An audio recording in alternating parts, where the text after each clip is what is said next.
Hello viewers, इस YouTube channel में आपका बहुत बहुत स्वागत है। सीटेट परीक्षा एवं यूपी टेट परीक्षा के लिए हिंदी के महत्वपूर्ण प्रश्न।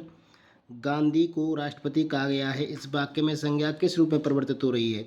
तो इस वाक्य में गांधी जी व्यक्तिवाचक संज्ञा है और राष्ट्रपति एक जातिवाचक संज्ञा है। तो व्यक्तिवाचक संज्ञा से जातिवाचक संज्ञा में संज्ञा का परिवर्तन हो रहा है। बी ऑप्शन इसका सही है। प्रश्न नंबर 2, कालिमा एक भाववाचक संज्ञा है जो कि विशेषण से बना है। तो कालिमा किससे बना है? काल, लालिमा, काला, कालापन। तो यहाँ पर काला से बना है कालिमा, तो इसका सी ऑप्शन सही है। इनमें से मध्यम पुरुष वाचक सर्वनाम का उदाहरण कौन सा है? मैं, तू, वह, उपरोक्त सभी। तो यहाँ पर मैं तो उत्तम पुरुष है और तू मध्यम पुरुष है, तो तीसरे का बी ऑप्शन सही है। वह जो है मध्यम, उत्तम और अन्य पुरुष इसमें वह है। प्रश्न नंबर 4, दिया गया वाक्य किस पुरुष का उदाहरण है, ज्ञात कीजिए। जीवेश एक प्रतिभाशाली छात्र है। तो जीवेश एक प्रतिभाशाली छात्र है, इसमें उत्तम पुरुष, अन्य पुरुष, मध्यम पुरुष। तो यहाँ पर जीवेश एक नाम है जो कि अन्य पुरुष का उदाहरण है, तो इसका बी ऑप्शन सही है। प्रश्न नंबर 5, अन्य पुरुष वाचक सर्वनाम का सबसे अच्छा उदाहरण क्या है? उन्हें, तुम, तुम्हें, हमारा। तो यहाँ पर उन्हें शब्द जो है वो अन्य पुरुषवाचक सर्वनाम का उदाहरण है। प्रश्न नंबर 6, इनकी तुम्हारे में कोई रुचि नहीं है, में सर्वनाम है। अनिश्चयवाचक सर्वनाम, मध्यम पुरुष, अन्य पुरुष, उत्तम पुरुष। तो इनकी जो शब्द है इसमें अन्य पुरुष में आता है, तो अन्य पुरुष है ये पुरुषवाचक सर्वनाम में। प्रश्न नंबर 7, अन्य पुरुषवाचक सर्वनाम है आप, हम, मेरा, इसने।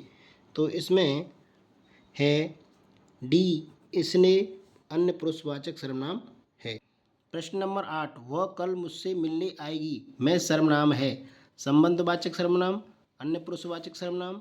तो इसका सही उत्तर है मध्यम पुरुषवाचक सर्वनाम।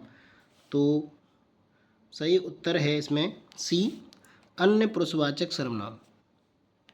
प्रश्न नंबर 9, कौन निजवाचक सर्वनाम है? निज, हम, आप, खुद। तो इसमें है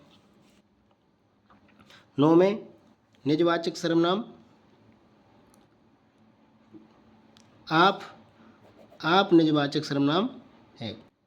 प्रश्न नंबर 10, मैंने इस समस्या का समाधान खुद ही निकाल लिया है। इस वाक्य में खुद ही पद में सर्वनाम का कौन सा भेद है? तो इसमें है निजवाचक सर्वनाम, क्योंकि अपने लिए ही बात कर रहा है, इसलिए इसमें निजवाचक सर्वनाम है। प्रश्न नंबर 11, शोक किस रस का स्थायी भाव है? तो शोक जो है वो करुण रस का स्थायी भाव है, करुण रस का स्थायी भाव है। सूरदास ने किस भाषा में सूरसागर की रचना की? तो सूरदास ने ब्रज भाषा में सूरसागर की रचना की है। दोहा में कितनी मात्राएं होती हैं? दोहा में 24 मात्राएं होती हैं। कितनी मात्राएं होती हैं दोहा में? 24 मात्राएं होती हैं। जो अच्छे कुल में उत्पन्न हुआ हो उसके लिए एक शब्द क्या है? उसके लिए एक शब्द है कुलीन। दाता शब्द का स्त्रीलिंग शब्द क्या है? तो दाता शब्द का स्त्रीलिंग शब्द है दात्री। लड़का पेड़ से गिरा में कौन सा कारक है? तो पेड़ से गिरा है तो अपादान कारक है। प्रश्न नंबर 17, पापी में कौन सा विशेषण है? संख्यावाचक विशेषण, सार्वजनिक विशेषण, गुणवाचक विशेषण, परिमाणवाचक विशेषण। तो इसका सही उत्तर है सी, गुणवाचक विशेषण। नवल सुंदर श्याम शरीर की, सजल नीरज सी कल कांति थी, में कौन सा अलंकार है? तो इसमें है हमारा उपमा अलंकार। कौन सा है? उपमा अलंकार। बीजक किसकी रचना है? तो बीजक कबीरदास जी की रचना है। अष्टछाप के कवि नहीं हैं नावादास, कृष्णदास, परमानंदास, नंददास। तो इसका सही उत्तर है ए, नावादास। अब हम यहाँ पे अष्टछाप के कुछ कवियों के बारे में जान लेते हैं। अष्टछाप के 8 कवि हैं कुम्मनदास, सूरदास, परमानंदास, कृष्णदास। ये वल्लभाचार्य जी के शिष्य थे।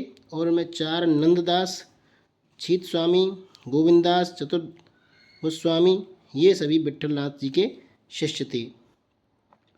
तो ये कवि आचार्य वल्लभाचार्य उनके पुत्र विट्ठलनाथ के शिष्य थे और भगवान कृष्ण की लीलाओं के संगीतमय वर्णन के लिए प्रसिद्ध हैं।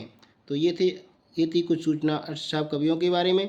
आशा करता हूँ ये प्रश्न आपके लिए आगामी टेट सी टेट परीक्षा के लिए महत्वपूर्ण साबित होंगे। वीडियो पसंद है तो लाइक ज़रूर करें, चैनल को शेयर एवं सब्सक्राइब भी कर लें। वीडियो देखने के लिए बहुत बहुत धन्यवाद।